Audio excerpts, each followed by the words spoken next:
Voilà un exemple dans lequel on demande d'identifier les triangles semblables et les côtés correspondants dans la situation suivante, en supposant que le segment BE et le segment AF sont parallèles, le segment AC et le segment EF sont également parallèles.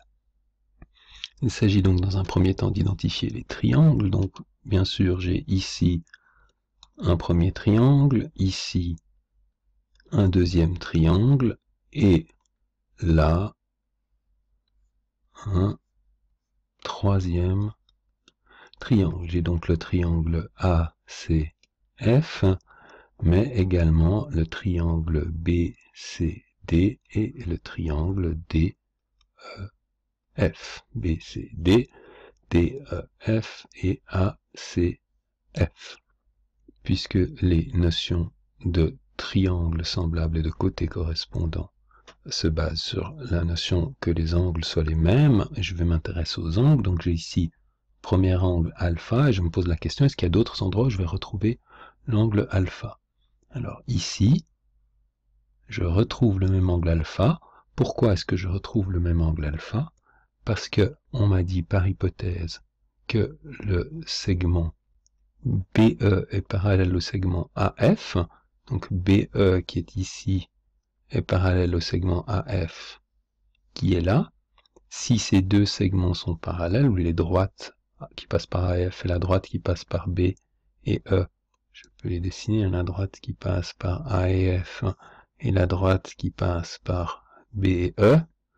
Si ici j'avais la droite D1 et la droite D2, eh bien j'aurais que D1 est parallèle à D2. À partir du moment où ces deux droites sont parallèles, l'angle alpha et l'angle alpha prime, ici, si je vais noter les séparer a priori, sont des angles qui s'appellent des angles correspondants, c'est la définition des angles correspondants, et je suis dans la situation où j'ai des angles correspondants et le parallélisme des droites qui les portent, et je peux donc en déduire par l'axiome sur les angles correspondants que alpha est égal à alpha prime.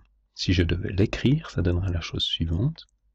Alpha et alpha prime sont correspondants, c'est la définition des angles correspondants. D1 est parallèle à D2, c'est une hypothèse, ici, qui portait une reformulation de cette hypothèse. Et alpha est égal à alpha prime, c'est l'axiome sur les angles correspondants qui dit que les angles correspondants, lorsqu'il y a parallélisme, alors ils sont égaux. Je m'intéresse maintenant aux angles bêta et bêta prime qui sont ici, et l'argument est essentiellement de même nature, puisqu'à nouveau bêta et bêta prime sont dans une situation de correspondance et que les deux droites qui les portent, D1 et D2, sont parallèles par hypothèse. Donc je peux, par exactement la symétrie d'argument, en déduire que les angles bêta et bêta prime sont égaux, donc mêmes arguments. Il me reste à considérer ce dernier angle gamma ici que je viens d'ajouter, qui est commun au triangle BCD et au triangle ACF. Donc gamma est un angle, on va le mettre en rouge aussi, gamma est un angle commun. Je peux donc maintenant déduire de cette situation que le petit triangle BCD et le grand triangle ACF ont alpha et alpha prime qui ont même mesure, bêta, bêta prime et gamma bien sûr commun, donc les trois angles sont de même mesure. Je peux en déduire que le triangle BCD et le triangle ACF sont des triangles semblables, ce qui se note là avec la petite vague. Pourquoi est-ce que je peux déduire qu'ils sont semblables? Bien sûr, c'est la définition des triangles semblables qui me dit que pour être semblable, il suffit avoir trois angles de même mesure. Je vais maintenant passer au petit triangle qui est ici, DEF, et nommer bêta seconde cet angle. Oralement, je vais obtenir bien sûr que bêta et bêta prime sont égaux puisqu'ils sont opposés. En termes d'écriture formelle, bêta et bêta prime sont opposés, c'est la définition des angles opposés, donc bêta est égal à bêta prime, pardon, c'est bêta prime est égal à bêta seconde, bêta prime est égal à bêta seconde. Ils sont opposés, c'est la définition des angles opposés, et donc bêta prime est égal à bêta seconde, c'est le théorème sur les angles opposés. Il me faut maintenant le petit triangle considérer l'angle qui est ici, par exemple, que je vais appeler gamma prime. Et cette fois-ci, les droites à considérer sont, celle-ci, que je peux appeler D3, et celle qui est là, que je peux appeler D4.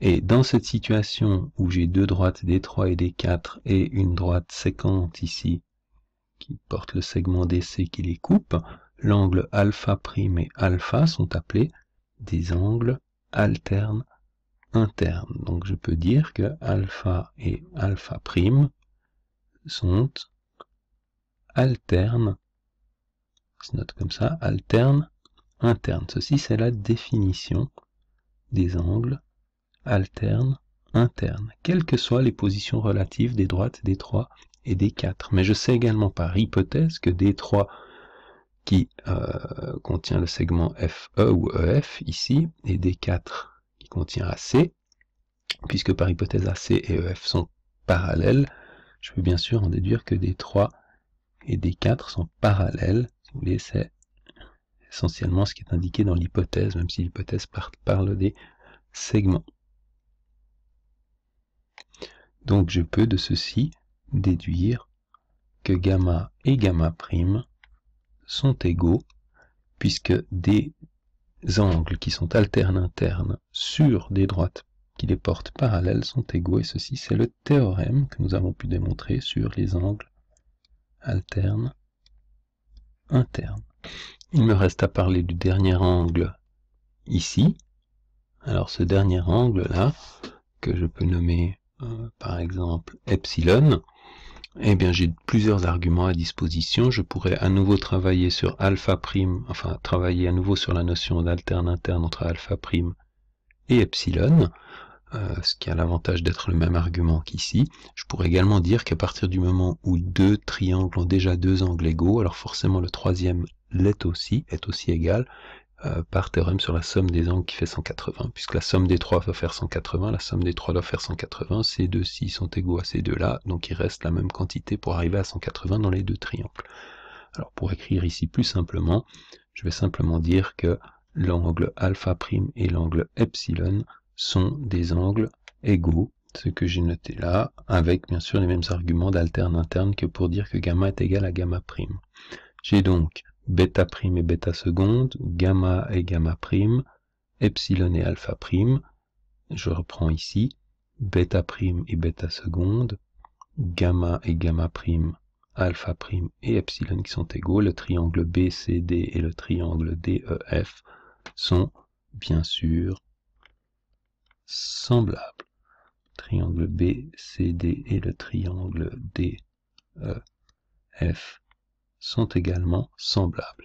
Donc le grand ici est semblable au moyen, le moyen est semblable au petit, bien sûr, le grand est également semblable au petit, ces trois triangles. Voilà, donc si on reprend, maintenant qu'on a identifié les triangles semblables, si on reprend maintenant les angles, donc on a identifié que l'angle qui était ici, l'angle qui est là, et l'angle qui est ici sont des angles de même mesure. De la même façon, l'angle qui est ici, l'angle qui est là et l'angle qui est là sont de même mesure. Et enfin, l'angle qui est ici pour le moyen triangle, pour le grand, et celui qui est ici, sont des angles de même mesure. Donc les côtés correspondants, c'est assez facile si on travaille avec les couleurs une fois qu'on a identifié les angles correspondants. Donc si je commence dans le grand triangle, j'ai ici le côté qui est, je vais le faire mieux là. Donc j'ai ici dans le grand triangle ce côté qui correspond à l'angle rouge, dans le petit triangle ce côté, et dans le tout petit triangle ce côté. Pour les angles en vert, j'ai dans le grand triangle le grand côté ici, dans le moyen triangle celui qui est là, et dans le petit celui qui est là. Et par rapport aux angles bleus, dans le grand triangle j'ai celui-ci, dans le moyen triangle l'angle bleu est ici, j'ai donc ce côté, et dans le petit celui-ci.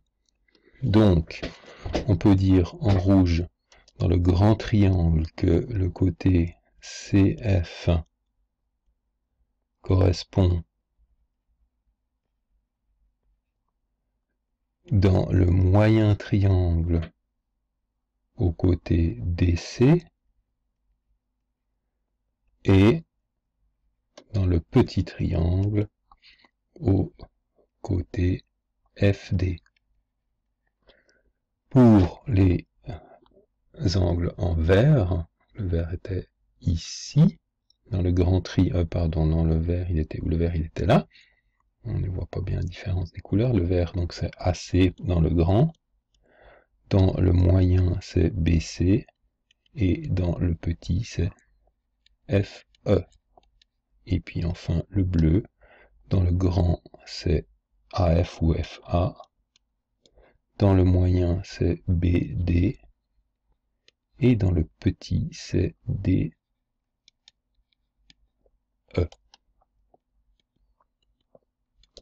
Voilà pour cet exercice. Sont semblables.